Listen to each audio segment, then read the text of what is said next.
I see people entering the room, and so I'm going to begin. I'm Brenda Randolph, the co-outreach director at the Center for African Studies at Howard University. And we are so pleased today to have Unifier Dyer as our speaker. And the topic, Designing the Future, African-Futurist Visions for a Just World. Unifier is a doctoral candidate in the Department of African Cultural Studies and Andrew Mellon Public Humanities Fellow at the University of Wisconsin-Madison. Unifier's dissertation focused on the healer and healing and reframes a reading of Anglophone Africa and diasporic Black women's writers as expansive in its radical imaginative scope and articulation of the sacred. Unifier received a bachelor's degree in African history and international relations in 2011.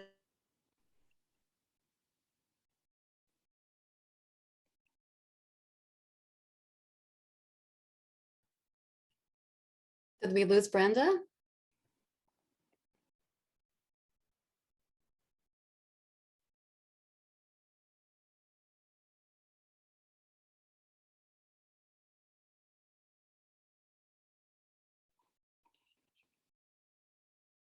And a master at University, our colleague. We do many of these events together, and she's going to handle the Q&A for us today. Okay, now Unifier. Thank you very much, Brenda. I think we lost you there for a minute, but thank you for the wonderful introduction. And we heard you towards the end, no worries. So before I start, I'm just going to share screen and then.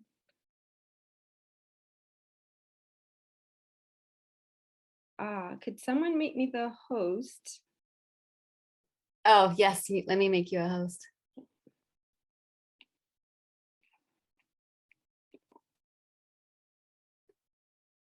You know what? That's not an option on here, but I think I can give you a sharing permission. Okay. Okay, are you able to share screen now? Yes, I am. Thank you. Great. Okay.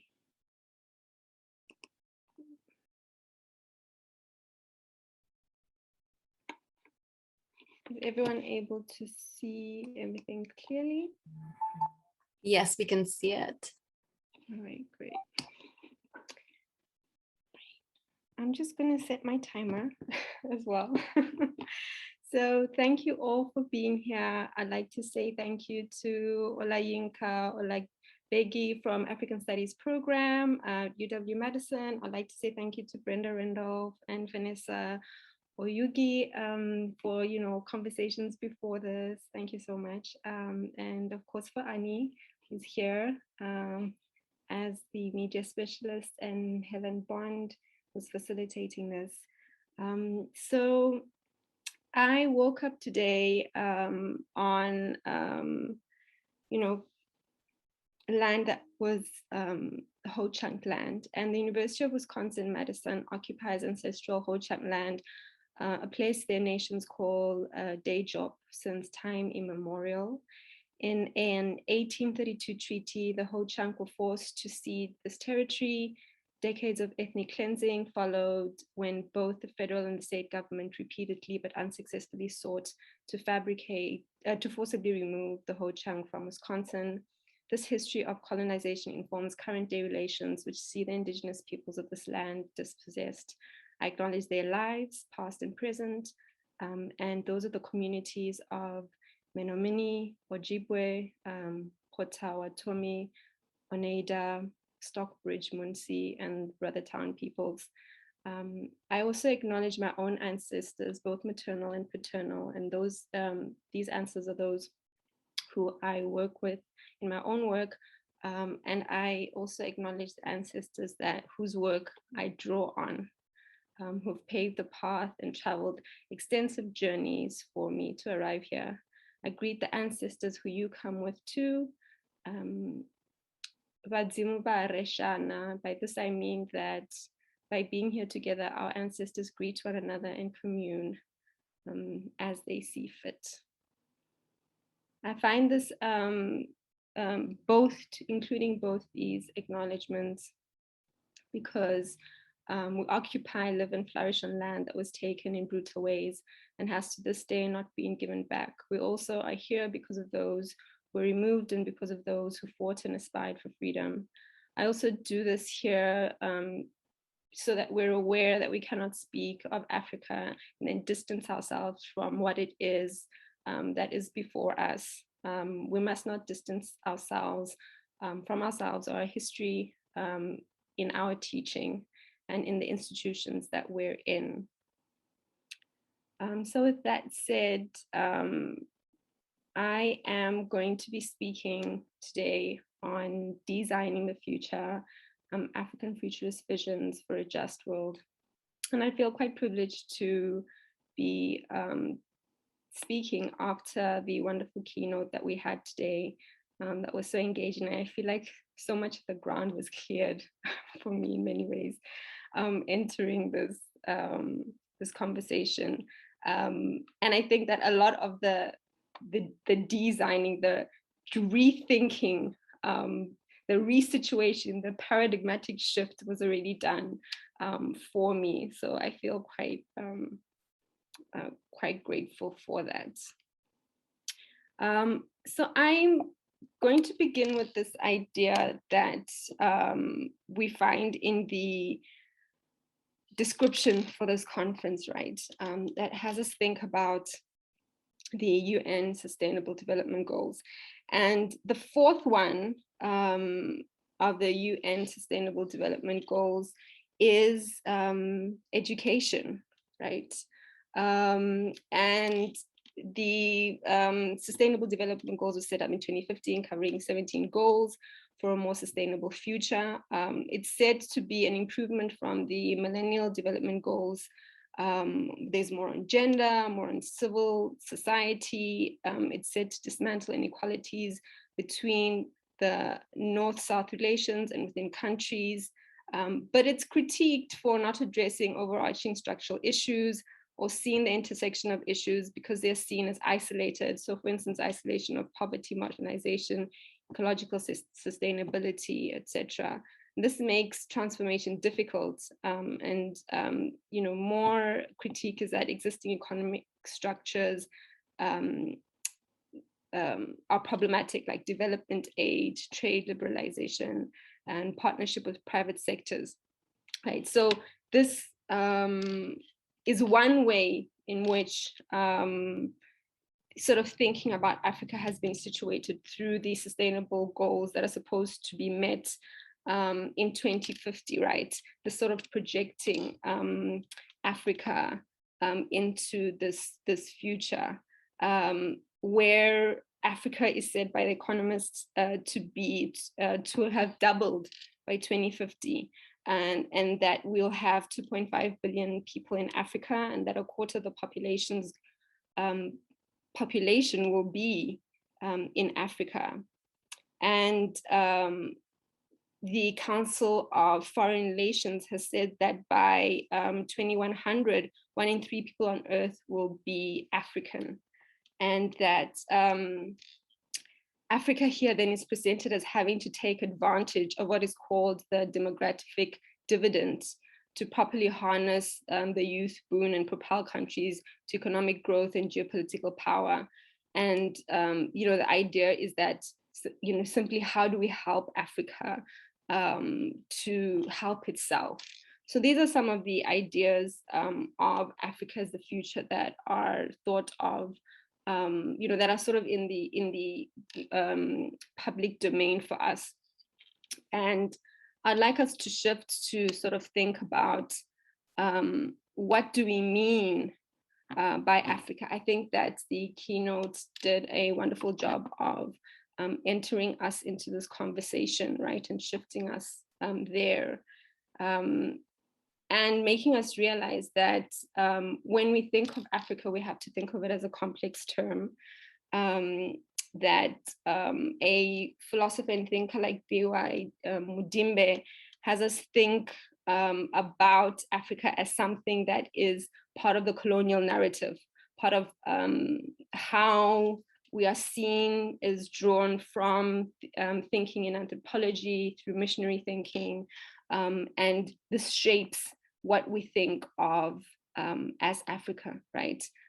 So that, then situating Africa as an idea, one that we constantly have to interrogate and ask ourselves what it means to us and what it means to those who we call African. So, a lot of the ideas on Africa, if we're thinking of anthropological and missionary thinking, are in line with literary thinkers and writers like Joseph Conrad, right, who situates Africa as sort of a dark continent. And we also see a lot of these depictions of what Africa might mean in our own engagement with any kind of public writing or depiction, right? So we know in film, for instance, that there are particular ideas of Africa that are presented to us. We can think of Out of Africa, Tarzan, King Kong, Madagascar. I would also encourage everyone who wants to share what their first encounter with the idea of Africa was in the chat. That would be interesting as well, to find out and to hear from you, what your first encounter of either the word African or the idea of Africa was. So in essence, there are these two ideas then of Africa. One is, Africa as, the dark continent. And with the SDG, we see that there's also this idea of Africa in 2050, right? So then there are these two concepts of Africa when we're thinking of time. And Olufemi Taiwo, the Nigerian philosopher, says that the idea of Africa is caught in a time capsule, one long pre-colonial period, which could be anywhere from the beginning of time to when colonialism, however construed, started, a short colonial period which would leave Ethiopia, Egypt, and Liberia out of its orbit, and the present post-colonial period. And there's been some very interesting work that has been done towards this thinking of, can we question the linear idea of Africa? Is it worthwhile, maintaining this concept of specific eras of significance that depict Africa as linear? And even when we think of how we teach Africa, I think that there are ways in which we can enter a classical text like Things Fall Apart and ask of it to do historical work for us, instead of enter the text and ask, what it can illuminate. We take history and sometimes want to impose it on it, and that sustains the linearity. Whereas we know that Things Fall Apart is not a linear work. It's not a linear trajectory of history. So, there are these ways then that we can start to question and ask what we make of the concept of time. And the Nigerian writer and thinker Wole Soyinka presents the idea of the transitional.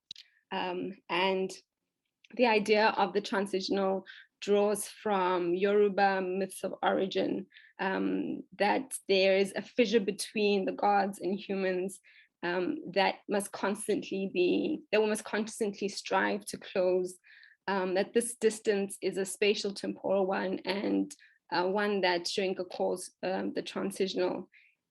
This spatial temporal idea or concept is mediated and navigated by understanding that there exists in this worldview the living, the non-living, or ancestors, and the unborn.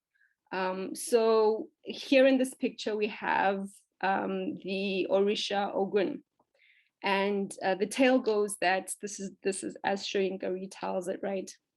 That among the Orisha Ogun of iron, he's Orisha of iron, or the protector of orphans.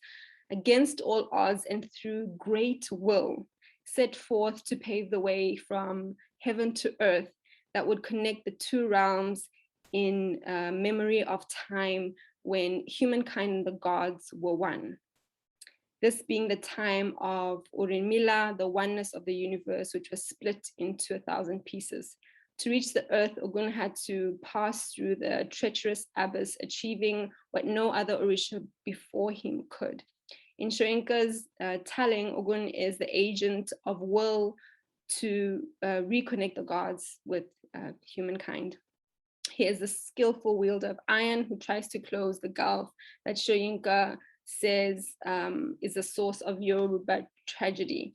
And I quote Shoyinka here that an anguish, that this tragedy is the anguish of the severance, the fragmentation of essence from self. There is a perpetual desire then to reconcile with the gods, to close the gulf between the two. It is this place, or this space that Ogun emerges from, defined as the chthonic realm. So Soyinka calls this the fourth area of experience, the immeasurable gulf of transition. This is the space that humans, the gods, and spirits alike must travel through, since it is what connects the living, the non-living, and the unborn. So already here and then we've sort of been transported into a concept, right, that considers these three ideas of being, the living, the non-living, and unborn, and how to move between these spaces. And Ogun is situated as the example of how to, through will, navigate this space, right? To close this gulf between these spaces. And the best way to think of this, in fact, is through Shoyinka's own work, Death and the King's Horseman.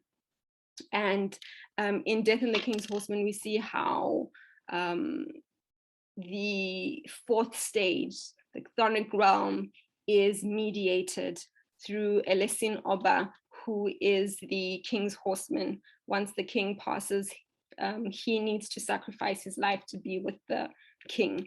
And the play is around navigating and negotiating what it means to have to transition, right? To have to move between realms and fulfill a task. And all the things that under, you know, colonial, British colonialism, what that means, right? So there are a merge of worlds happening in the narrative, but there's also this constant question about what it means to have to negotiate relationality in many instances, right? Relating with other spaces, relating with the ancestral realm. And this idea is not uncommon in African literature. In fact, the work of Ben Okri, Famish Road, looks at the Abiku child, and more recent engagements with that are Kweki Emezi's Freshwater, where she deals with the Obanji. We find in Chigozie Obioma's An Orchestra of Minorities, he's considering there the Chi. We are familiar with the Chi from Things Fall Apart, right? But here the whole text is about the Chi. And in Amos Totola's 1952 work, The Palm Wine Drinkard, a man loses his palm wine drinkard, his palm wine drinkard passes, and he decides to go into the bush of ghosts to go and find him. So this idea that multiple worlds exist in the very space that we're in is not uncommon. And so it shifts our idea of how to think about time. beyond just the future and the past, right? And so there are, in many instances, we can think of the anthropocentric or culturally steeped idea of time, right? This is where people think about time as connected to, as a connection between human environment relations, and that is cyclic, right? The idea of, you know, the seasons changing, working around harvest, working around initiation, for instance, working around significant periods in one's life.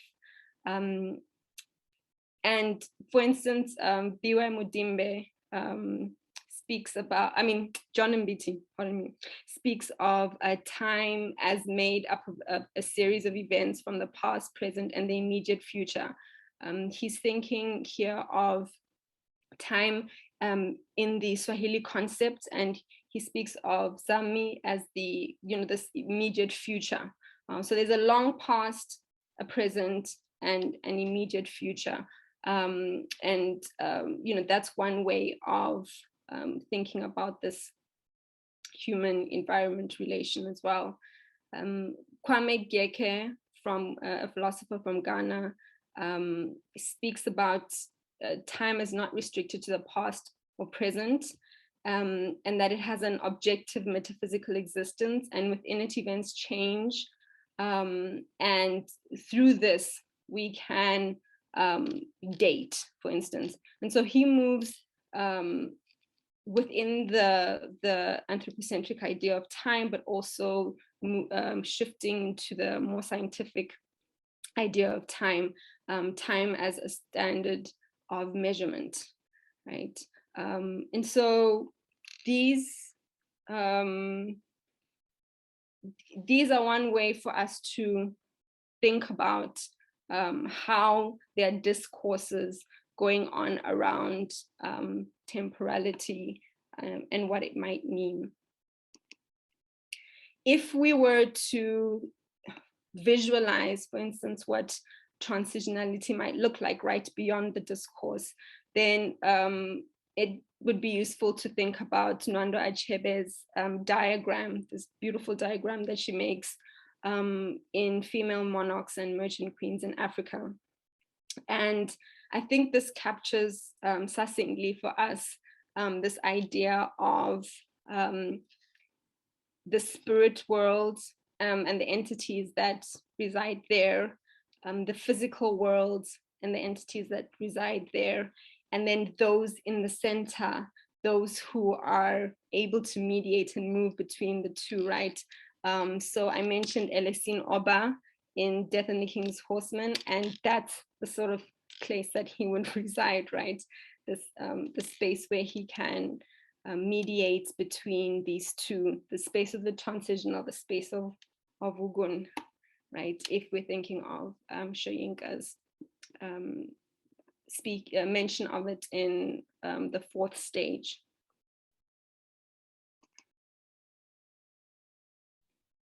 I'd like us to think about the fact that within this spatial temporal imaginary that I've just illustrated, there exists a worldview, and a worldview that we are all quite familiar with is Ubuntu.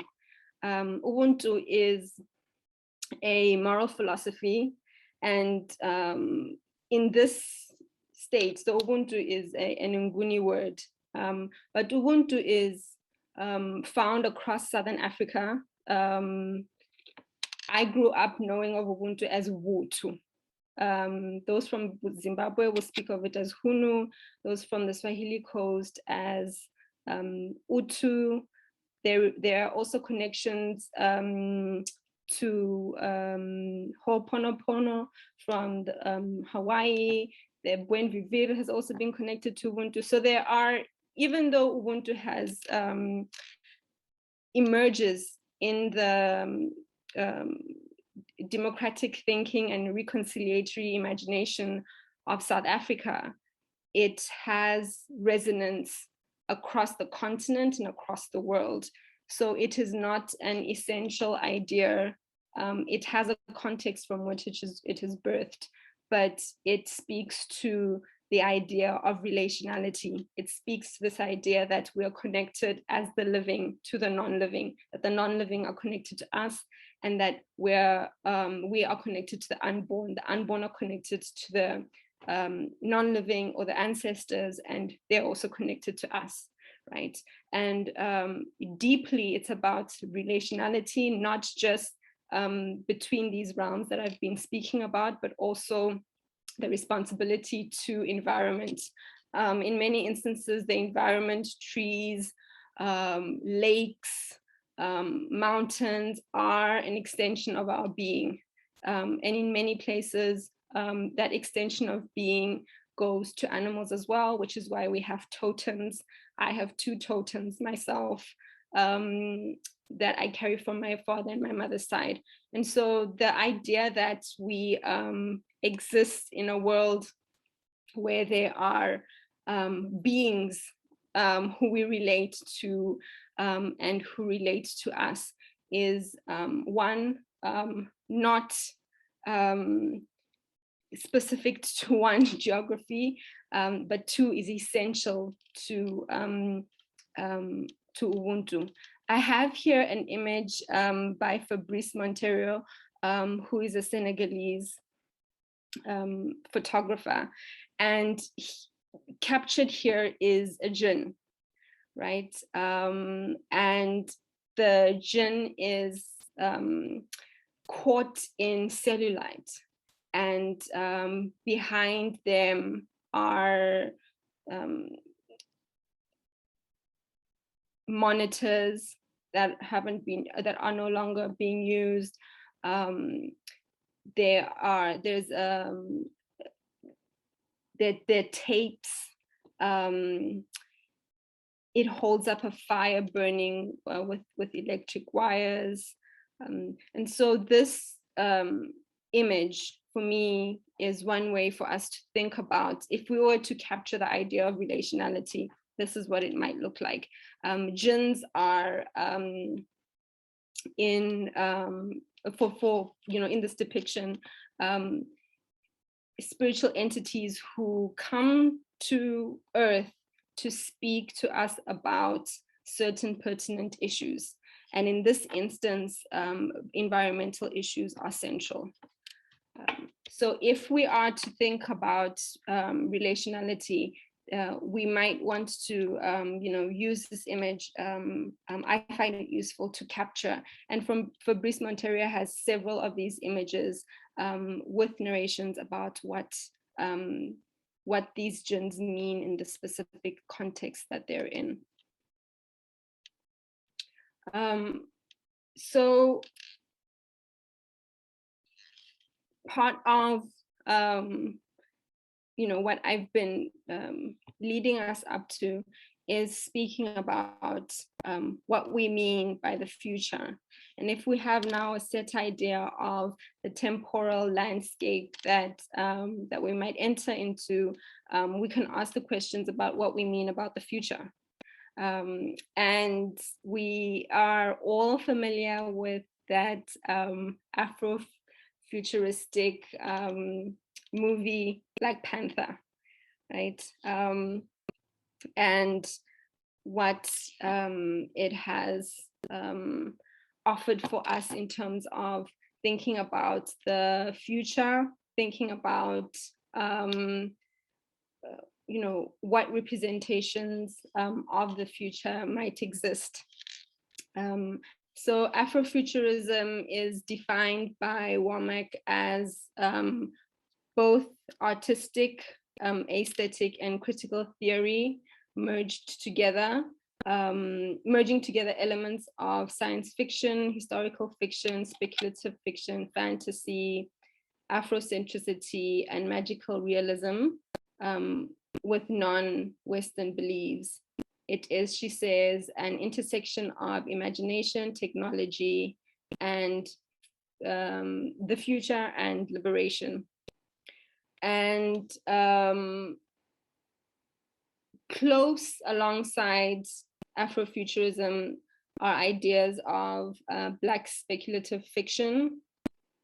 And the difference here with Black speculative fiction is the way that it integrates African diasporic or African metaphysics with science or technology and seeks to interpret, engage, design, or alter reality for the reimagination of the past, the contested present, and a catalyst for the future.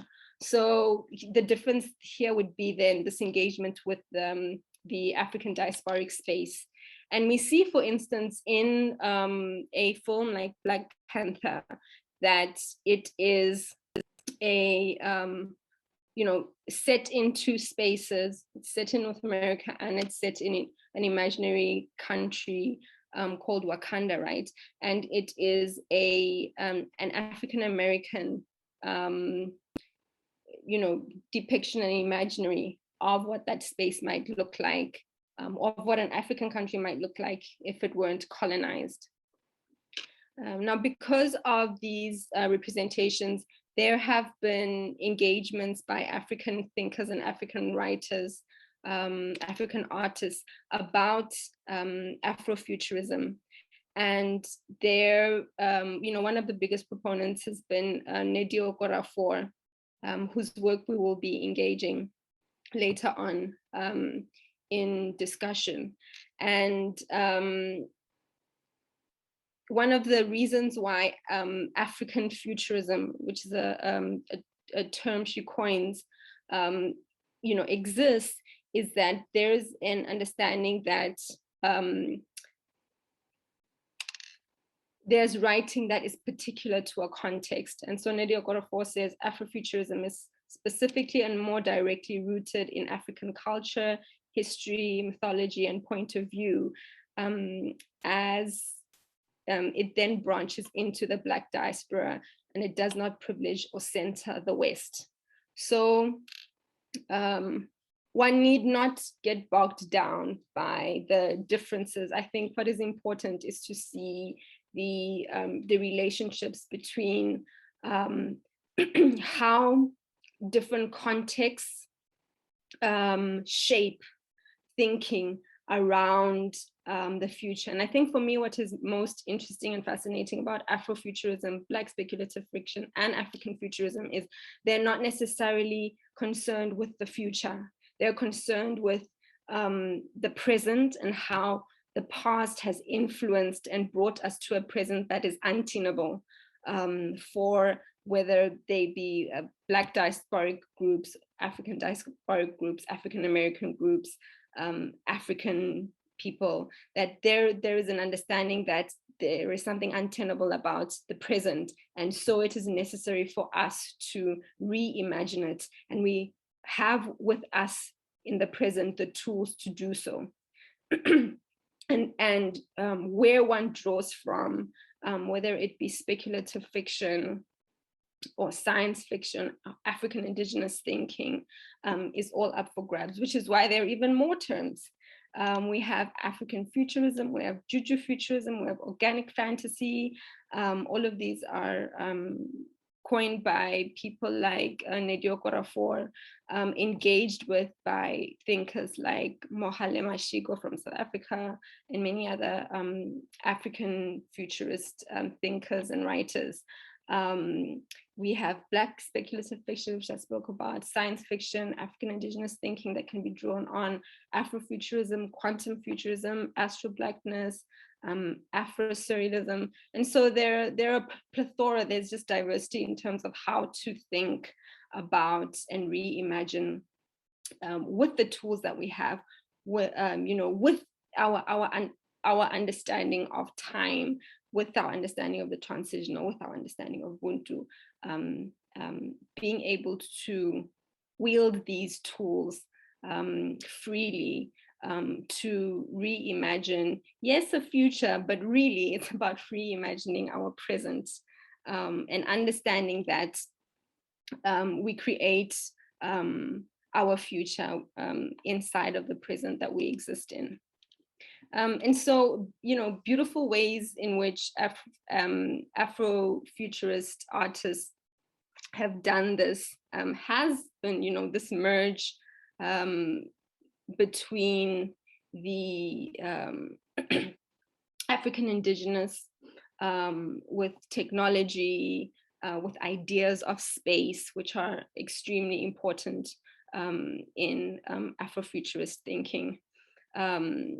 And so the series Voodoo Notes by Amos de Merios from Benin is a beautiful example of this, where he has this space mask that has on it cowrie shells that speak to Ifa, that speak to also the significance of cowries and their wealth, their use in as currency, and then these small video screens that will constantly have something playing. And this imaginative merging is what is so central to African futurism. There are other depictions as well. I mean, there are countless. I only chose these two to illustrate my point. But in film, for instance, the film by Francis Bodomo, Afronauts, pictured here on the right, is actually drawn from the 1964 expedition that the Zambian school teacher Edward Mukuku Ngoloso wanted to go on. He founded the Zambian space program with dozens of aspiring high school students, and they were aiming to reach the stars. This project never revived, succeeded because it didn't receive the funding that it needed to. But what this short film does is it reimagines a world in which the space project was possible. The idea of the space project is also explored in Namwali Sapel's The Old Drift. And here she focuses, just like in the film, she focuses specifically on the high school girl who was said to leave on this trip, Martha Mwamba, a 17-year-old, and she was one of the first cadets in the 1969 mission. And so there's this reimagining of her going. And Namwali Sapel does this within a historical epic of Zambia. So, there are different ways in which a past event is depicted in a present, projecting into the future. So these are just two examples. Oh, sorry.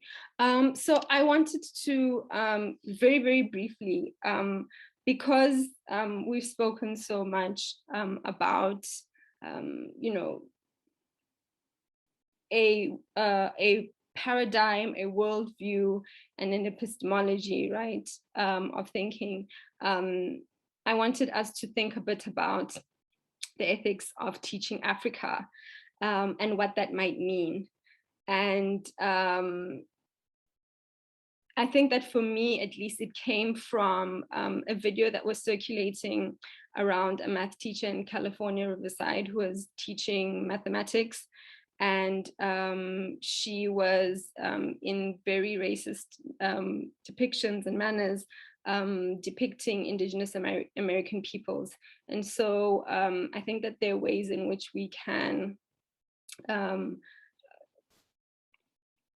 look at how to think about teaching without finding ourselves, going that route, and how to write about Africa. Binyabanga's very satirical work a very important work as well, I think is quite useful. Of course, we all know of, and I saw this shared in the previous session as well, the danger of the single story. And I think for me, what's so important is the idea of holding space instead of taking space. The idea that when when we're teaching, we create space for something to exist, to become part of our everyday, to become part of our reality, to become part of something that is students thinking and knowing, instead of taking up space, instead of being the knowledge, instead of being those who hold the knowledge and are the knowledge keepers. We hold space to present other ideas that exist as formal, as legitimate, and as worthy of engaging. And on the idea of a just future and thinking about holding space, I think one of the most important things is to think about locally those who are doing this kind of work. And for me, I've been working with the Foundation for Black Women's Wellness, and the foundation has a vision for a just future. It was founded by Lisa Patton-Claire, and one of the program managers, Kristen Calloway, has been working on Black Women Deserve. And they have a preamble that will be followed by a policy blueprint that indicates what it is that Black women in medicine are demanding. And their preamble has these 8 pillars: economic security, a safe and affordable healthcare, equal rights, equal justice, safe and healthy community, environmental justice, quality education, equal opportunity, and freedom. And so locally, one finds that there are people who are already doing the work of asking how to envision and how to create a more equitable and more just and livable world for themselves. I'd like us to segue now into thinking about how the idea of time, how the idea of relationality might work within a text. And I was advised that most teachers would be teaching Nnedi Okorafor's trilogy, Binti. And I would like us to engage in this briefly, to think about 2 excerpts from Binti and to possibly engage them in a breakout session, and to essentially really consider what Nnedi Okorafor might be saying to us through these texts, through this trilogy, and for us to go into this through the excerpts that I have. So just an overview, right? Nnedi Okorafor's literature often focuses on interspecies relations, technology, and contact beyond our planet, bringing the past to the future, centralizing African epistemology as being normal, right? So the trilogy of Binti follows Binti, who is a master harmonizer, and who must journey in order to fully realize the interconnections of her being. The first book sees her leave Earth for Omoza University, and en route there, her life is changed.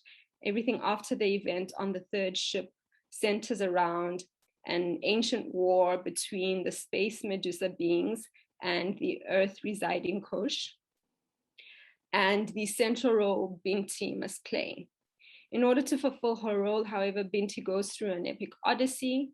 She returns to Earth in Home, the second of the trilogy, trying to understand the changes she has undergone since traveling out to other galaxies.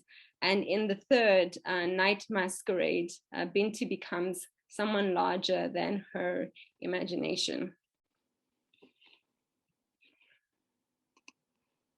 So I took these from the first, I took these from Binti, and I'll just give some contextualization of them both.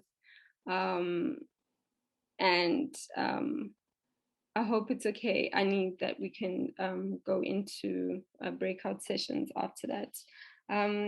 So the first excerpt reads, I am Binti, Ekyopara Zuzu Damu Kaipa of Nambi, I whispered.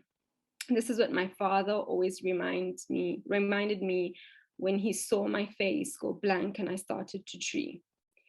He would then loudly speak lessons to me about astrolabes. My father passed me 300 years of oral knowledge. I'd become a master harmonizer. I could communicate with the spirit flow and convince them to become one current. So this happens on the third ship.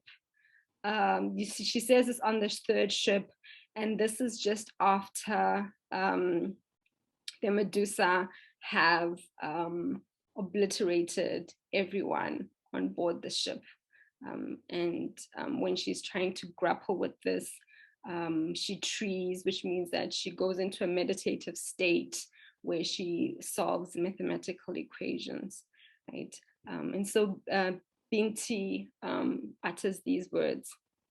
Later on, she says, my father said that my curiosity was the last, pardon me there, the last obstacle I had to overcome to be a true master harmonizer. If there was one thing my father and I disagreed on, it was that I believed I could only be great if I were curious enough to seek greatness. And this happens when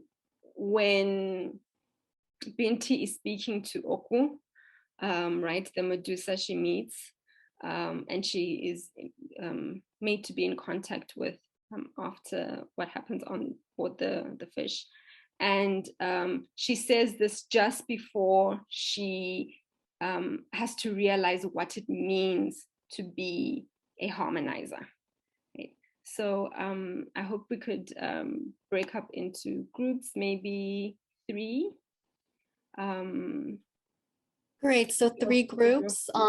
Did you want to give the assignment for the groups before we break into them? Yes, so I would really like to have us engage and ask ourselves what Nnedi Okorafor is trying to tell us by situating these 2 excerpts. Like, what, given you know, what we've been thinking about in terms of conceptions of time, conceptions of relationality, what is the author speaking to us about? What is it that you'd like us to understand?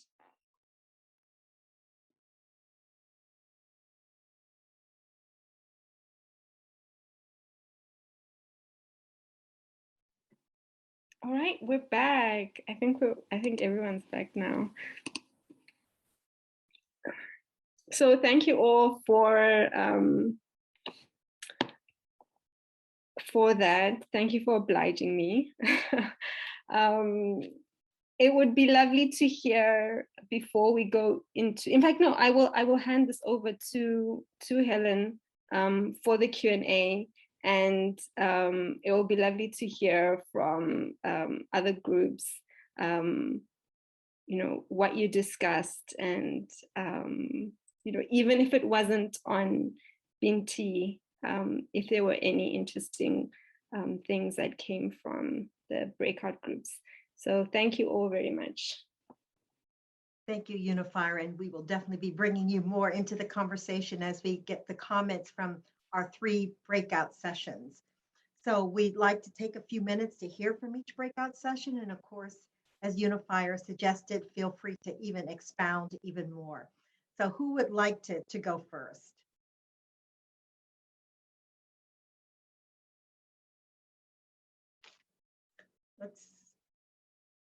Paige, would you like to speak from our breakout session that we had? As well as any well, of the there's other members?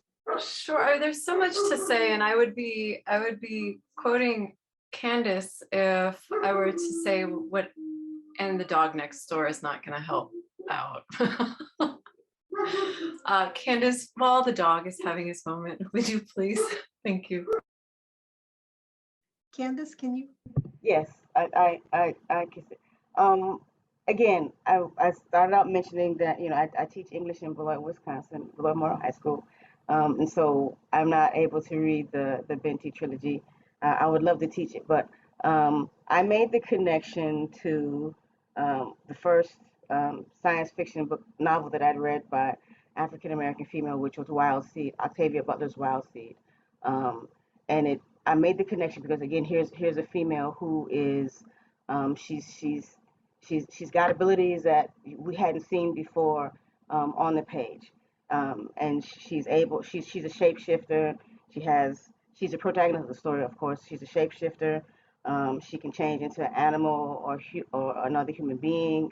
Of course, there's always a great evil there, so she's combating that, and she's going through time. She travels.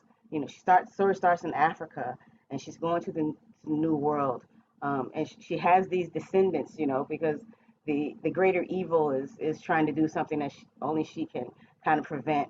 And so it kind of reminded me of what I hope maybe Benty is as a harmonizer, something that she is going to, you know, also have to do. That there's got to be that protagonist and antagonist conflict.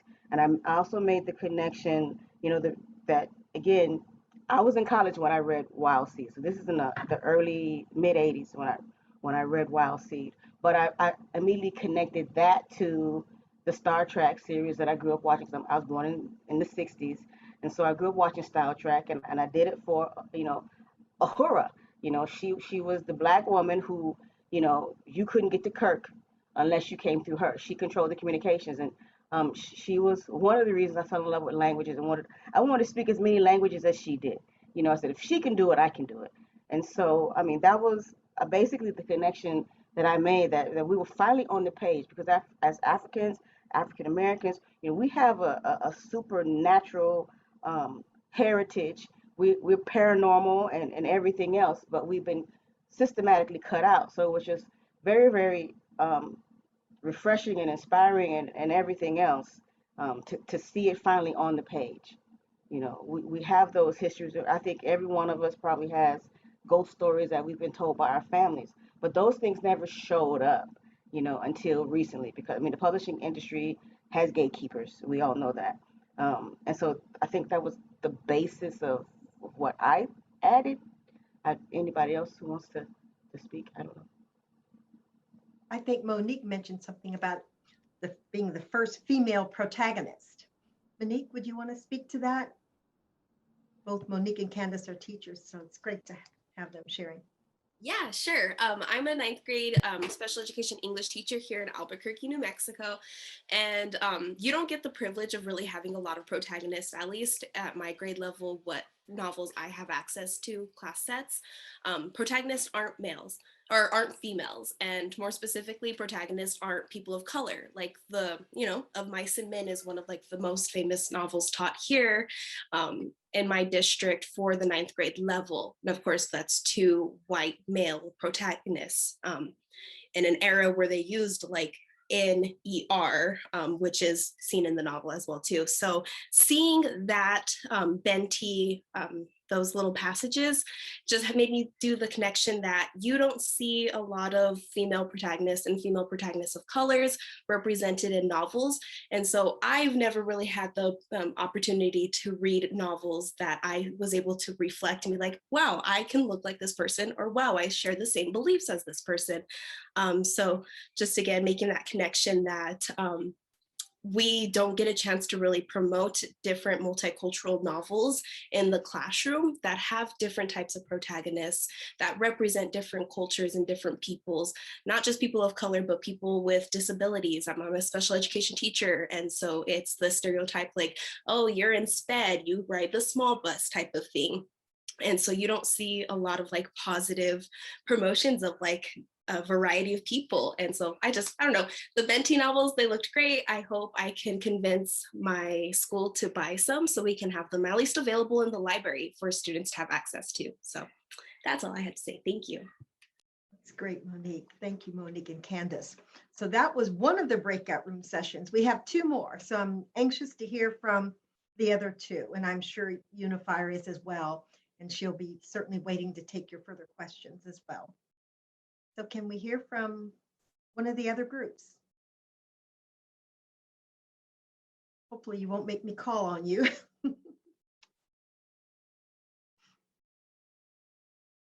Joseph, is Ketamine Joseph? I know I messed your name up and I do apologize for that. But you had such a wonderful smile when I said that. So I thought maybe I'd call you. You're muted, by the way, as well. If you'd like to share. Thank you. I am unmuted. Thank you. So kind. It's Catlin Joseph, but I appreciate it. So I was in breakout room 1, and I was with Unifier and some other wonderful educators. And I don't remember the young man's name. I think it was Ken. I'm looking at the pictures. That also drew the connection to Octavia Butler. And so that idea of time, and if he doesn't mind speaking, oh yes, thumbs up, I see it. The reason that I actually decided to join this specific session though, is when I transitioned into a school leadership and we talked about representation, what I can say is that a lot of my English teachers told me that they can't find something that can match the canon. This was almost 2.5, almost 3 years of going back and forth about thinking about revising our curriculum. So coming from the science perspective, Google can only tell you but so much, and we have a limited capacity. So I say I appreciate this now I have 3 books to look into that may possibly be added to the canon, where we can talk about not only characters of color, but characters of color that are not only fighting in the realm of racist oppression, right? Like that are just being whole, transparent human beings dealing with life and looking inwards and creating 360-degree personalities. So that's something that's always rubbed me, where it was easy to find texts that were about slavery, about poverty, about, that, as opposed to this person has whole struggles that they deal with because they are a whole person.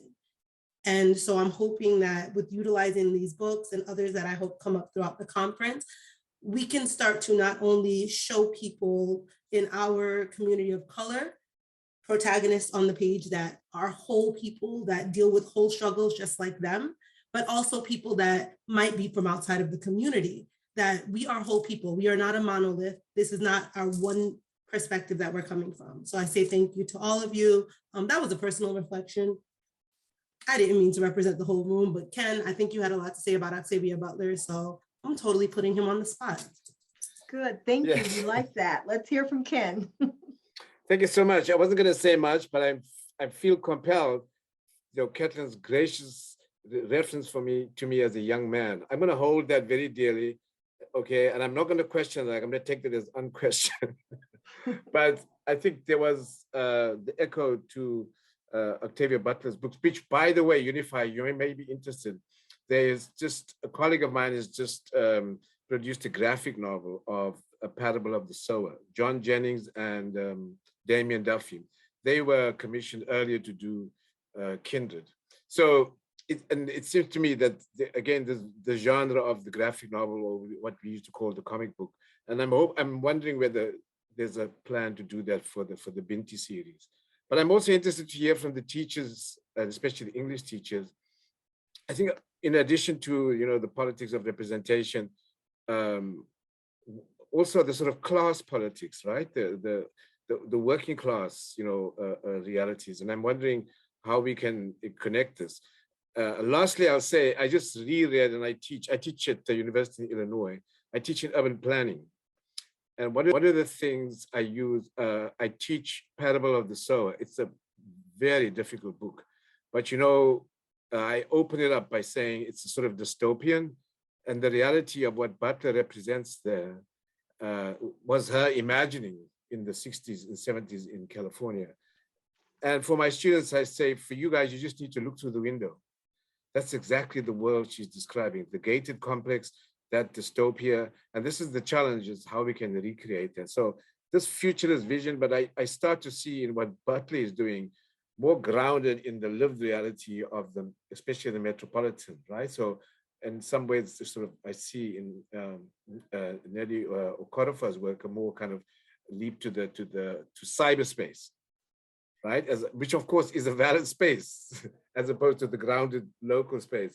And I'm just wondering maybe if someone could comment on what they see, if that is a trend. But thank you so much. And Kathleen, I'm going to definitely repeat what you said about me, you know, very gracious. So thank you so much for that reference to me as a young man. Thank you, bye.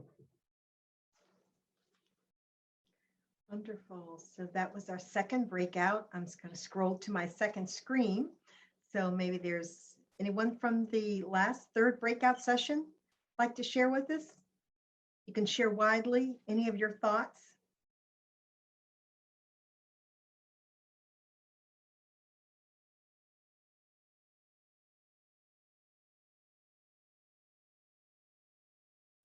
No thoughts from the third breakout? I'll share from the perspective of a social studies teacher, since, you know, it normally wouldn't, you know, grab you that you could use the ideas from these excerpts in a social studies class, but it really touches on the concept of time, where time is always present with her. So she is receiving these gifts from the past, developing them in the present to help her create something different in the future. And so I think social studies standards especially really stick to a modern concept of time, where the past, present, and future are distinctly separate from one another. So for social studies teachers, we can start pushing back against that idea and instead grabbing this idea that they're all three with us at the same time. And because of that, there are more possibilities for the future. If we know the past is here with us, we can address it. If we know the past is here with us, we're more powerful for the future. So, you know, what that looks like in a social studies classroom is a little more vague, but it does, I think, lends to maybe the idea in a history classroom, for example, you know, that we are doing history. History is not something that's dead in the past, but it's something that we continue to do and create, rather than just this stable idea of what's behind us. So that's my take on it. I'm not speaking for the whole group, but just as a social studies teacher, what I took from it. Thank you, Ashley. And we're certainly going to bring Unifier back into this conversation. But I wanted to, if I might, read a few of the comments on the chat. So people tended to comment more in the chat than actually to speak out. And so Unifier, if you would, I'll read a few of those comments and then get your understanding. Did we capture sort of the deeper meaning of Bente? Let's see here. Brenda writes that Okonafor has a new novel, Remote Control, an alien artifact turn a young girl into Death's daughter. She has to learn to control the awesome power she has. Let's see here. There's discussion around, and that's you, Unifier, about the kindred illustration. Maybe you can add that in there. Let's see if there's any more. Okay, maybe we can call on some of those in the chat that have included. See, we have Gina Jackson, but this is an earlier comment when you asked some of the audience to put in the chat some of their ideas on how they might earlier envisioned or encountered Africa in their work.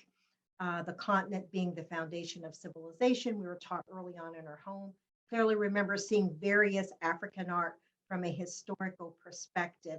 Gina, would you like to add to that, or to the conversation around Benti? Absolutely. You know, if I can speak on, you know, my earlier experience, and thank you all so very much. You know, I teach here in San Diego, and I teach Black history, well, as well as English and sociology, and then, you know, Clark Atlanta First Masters Black Studies.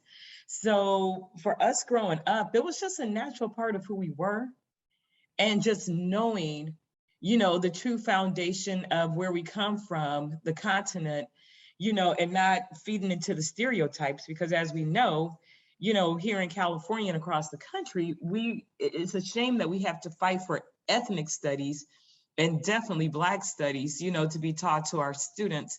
And with the whole CRT piece of it, critical race theory, you know, it just baffles me that we're going to this extent. But however, as far as my foundational piece, you know, just growing up in a home where we were definitely exposed, you know, I don't know if anyone remembers this, Ebony Magazine or Johnson Publishing Company used to have the Black encyclopedias. So, you know, just having,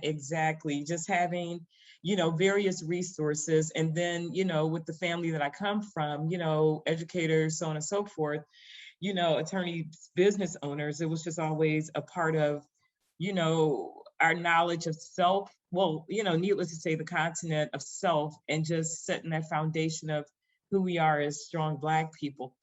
You know, and I know I'm talking too much, but what was the other question? You know, and certainly if there's anything about Benti that you discussed in your breakout that hasn't been, you know, shared, you certainly will, you know, able or willing to share anything regarding that as well. Thank you. And, you know, excuse my ignorance, but I wasn't even familiar with Benti until now. So to hear Ken speak and to hear the administrator speak, who just spoke earlier in reference to comparing and contrasting Octavia Butler's work, you know, and the Benti series, you know, I definitely am looking forward to buying, you know, and purchasing, needless to say, you know, that particular book in that series, so I can be, you know, expand my knowledge a little bit more. And we were talking about that too, you know, so I'm still learning from that perspective. So thank you for the exposure, and I'm looking forward to learning and, you know, passing it on to my students, whether high school or college. So wonderful. Unifier's being awfully quiet. We don't want to silence her. Is there anyone else that would like to share your discussion in the breakouts? If not, I'd like I'm very happy you, listening. I really am. It's wonderful. I'd love to get your take on what you thought about the different ways the breakout rooms really understood and made sense out of Benti. Does it seem to go along with your understanding or the possibilities the author was trying to portray or illustrate? I think from what I've been hearing, what is really music to my ears is that even if you haven't read it, just this conversation has had people say, well, you know, I know that these stories aren't unfamiliar, right? Candace, you were saying, like, I know that these things are not like new, like I've heard of this somewhere. Like this, there's something about entering in a space where you suddenly feel like there is a part of you that was made unfamiliar that is actually more familiar than you thought it was. And I think that that's what's been beautiful from what I've been hearing, that whether it's connecting to Octavia Butler's work or whether it's thinking about, you know, there's something even just in the excerpt, even just in reading, even just seeing the covers that, oh, that's a representation that is, you know, making me curious even, right? I think there's something beautiful about being curious about ourselves that writers can do and that certain representations can do. And I think that, you know, a remark was being made about like only a particular kind of, I think Caitlin, you were making this point that like, there's only like one particular kind of depiction that's been made, right? Of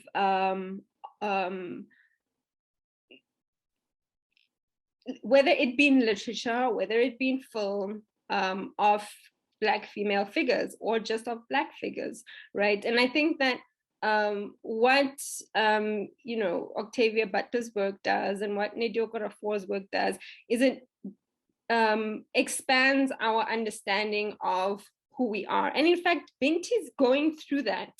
She has to, in you know, not so pleasant ways, have to wake up to who she is. And it's something that's very difficult for her to realize in her journey. But it's also that expansion of the self that is a wonder to her.